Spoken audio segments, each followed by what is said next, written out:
barefoot runners or even new minimalist shoe runners complain of plantar fascia pain, the plantar fascia is a flat band of ligament connecting the heel bone to the toes, and it helps support the arch of the foot. And it can also be a strong source of elastic energy during running, which can really be a big positive for improving energy efficiency in your stride. One prominent reason plantar fascia pain may occur when you first begin barefoot running is that when you run barefoot, you land with a forefoot strike landing pattern, not a heel strike landing. The plantar fascia undergoes different loading geometry in a forefoot strike versus a heel strike landing. And a forefoot strike landing during running, especially when barefoot, because there's obviously more room for the midfoot and the forefoot to expand and extend, the plantar fascia lengthens more. And the functional relevance of the plantar fascia lengthening at touchdown in a forefoot strike landing when running is to transfer elastic energy between certain areas of the foot to allow better spring during the propulsive phase of running. A potential advantage of having more spring-enabled feet during running is that it may reduce muscle cost because the muscles may need to perform less mechanical work and expend less metabolic energy to thrust the body forward. So evidently in a forefoot strike landing when running, especially when barefoot or in minimalist running shoes that are very barefoot-like, the plantar fascia plays a more active role in managing elastic strain energy as compared with running in conventional running shoes, which tend to be very narrow and very inflexible or stiff, causing engaging plantar fascia activity to be overly restricted. And the more a tendon or muscle is offline from engagement has proved to be very difficult in keeping the muscle or tendon strong and healthy, which may easily keep injuries going. One of the first publicated data indicating that the plantar fascia may be more functionally effective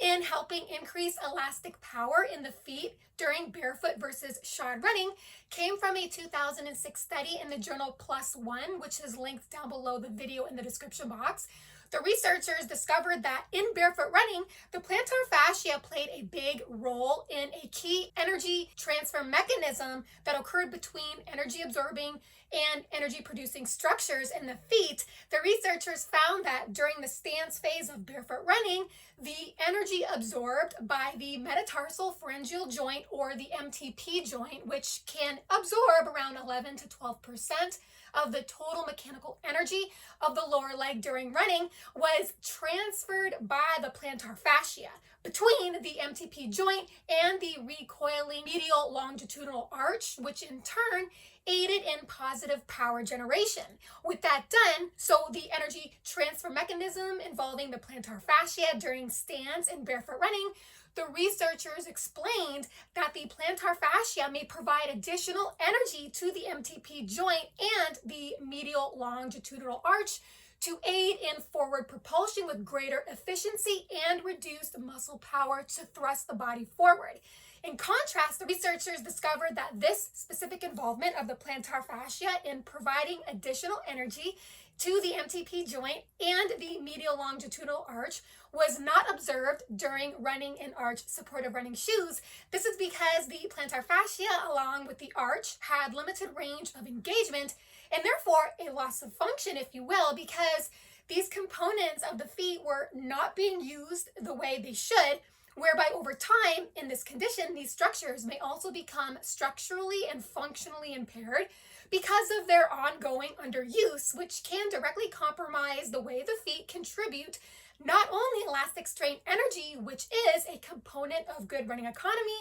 but may also compromise balance stability and the kinetic chain up the leg. How so? A weak arch and a weak plantar fascia may cause the foot to shift into extreme overstraining positions during the touchdown and the stance phases of running, and in this condition could alter joint mechanics of the ankle, knee, and hips in ways that may lead to injury, whereas a functionally strong arch and a functionally strong plantar fascia actually has been shown to naturally place tighter controls on abnormal foot movements and postures, and injury prevention outcomes always tend to improve when you have stronger footstep stability during running. But the Nike Vaporfly lovers could argue, who really cares about the springs in the feet, like the arch and the plantar fascia, when I can just run in a shoe that does all the spring work for the feet? The problem with that line of thinking, which is very counterintuitive regarding runners who love wearing these kinds of shoes, is really where adding barefoot running to your training has never mattered more, because you still need to have strong feet in general for obvious reasons. Strong feet is better than weak feet. If you plan on running in these types of running shoes, you better have unshakable balance, stability, and of course, functionally strong feet, because functionally strong feet certainly makes it easier to adapt to new levels of training, partly because stronger feet is what's required to sustain sturdier footstep stability and a more optimally aligned kinetic chain. So getting back to why your plantar fascia may be sore when you first start running barefoot or even in barefoot-like running shoes is the pain is most likely adaptive pain and temporary until the plantar fascia adapts to its new normal, which it will. The plantar fascia is just actively adapting to having an advanced ability to store and contribute more elastic strain energy and essentially serve as another source of elastic power, something that it's very less likely to do fully in conventional running shoes. In that regard, I posted links to videos showing really helpful barefoot plantar fascia strengthening exercises to help get your plantar fascia strength more fast evolving so that you get off to a better start when you first start running barefoot. I hope you've enjoyed this video. If you did, feel free to hit the like button as well as the subscribe button if you haven't already, where you'll stay more informed on how barefoot running can really fine-tune your running mechanics, as well as more informed on the hot button debate, heel strike running versus forefoot strike running. Thank you so much for listening and watching. Have fun out there on the roads and trails. Bye for now.